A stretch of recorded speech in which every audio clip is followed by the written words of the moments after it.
Hola, soy Ruth. Hoy es día 59 of 100 Days of Spanish. And hoy quiero aprender un poco de español. Aprender is to learn, but enseñar is to teach or to show or to signal. So yo quiero enseñar un poco de español, un poco de vocabulario, un poco de pronunciación. This is what I do every day. So subscribe and get all the videos. But before we do el vocabulario, I want to talk about 50 because this is our last 50 dia. And I like cinco. I like quince, which is 15. I like 50, which is 50. Y me gusta 500, which is 500. And if we go back before that as well, 1/5 is una quinta parte.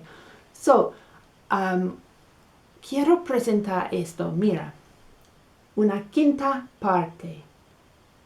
5, 15, 50, 500. So we've got que, 5, 50.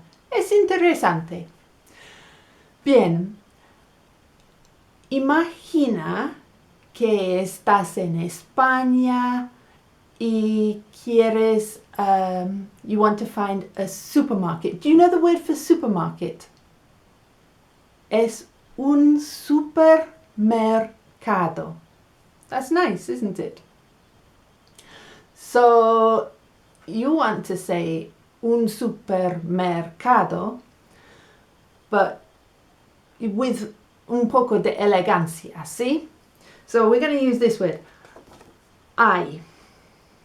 It means there is or there are, or is there or are there. So it's a great word because it means a lot, and all you need to do is make one sound. Hay. So, hay un supermercado. That's enough, it'll get you it.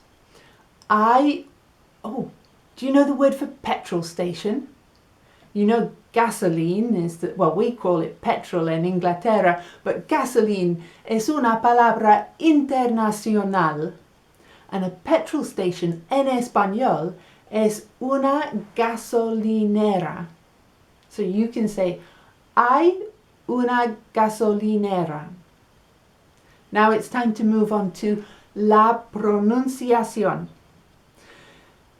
English people, when we're saying the letter R, we say R. And los americanos, los norteamericanos, los estadounidenses, the United Statesians, los estadounidenses, they say R right at the back of their mouth. En español, in castellano, they say R. The same place that you have the letter D. R. Okay, around here is por aquí. Por aquí. So around here, the word for here is aquí. Por aquí.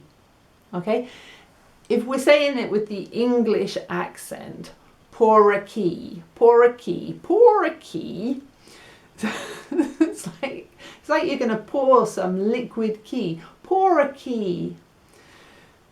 No es muy bien en la pronunciación. And I'm going to try and imitar los estadounidenses. Pour a key, pour a key. But we don't want either of those things. We want español. So we're going to try to say por aquí. And it might be easy para comenzar to say por aquí, por aquí. So you're almost saying por Dracula, por aquí, por aquí, por aquí. So that you can evolve the sound en tu boca. Okay, por aquí, por aquí. It means around here. So if you want to say, is there a supermarket around here? How do you say that? Hay un supermercado por aquí. If you want to say, is there a petrol station around here? Hay una gasolinera por aquí. Okay, and then you could have por ahí, which is over there, por ahí. Imaginamos that you're looking for un supermercado. They might say, sí, por ahí. 15 minutos. 15 minutos a la derecha, on the right. ¿Sí? ¿Hay una gasolinera por aquí? Sí. 5 minutos a la derecha. Or maybe just 500 meters. How would you say that? 500 metros a la izquierda. On the left. Muy bien. Eso es todo para hoy. So you've got un supermercado, un gasolinera. Hay una gasolinera por aquí. Hay un supermercado por aquí. And those are the things that I want you to aprender hoy, as well as maybe my favorite word, 500, 500. And mañana we're going to come back and do really traditional directions. Take the 3rd street on the left. Muy bien. Entonces, like the video, share it with your amigos, and subscribe if you haven't already done so. Muchísimas gracias y hasta mañana. Adiós.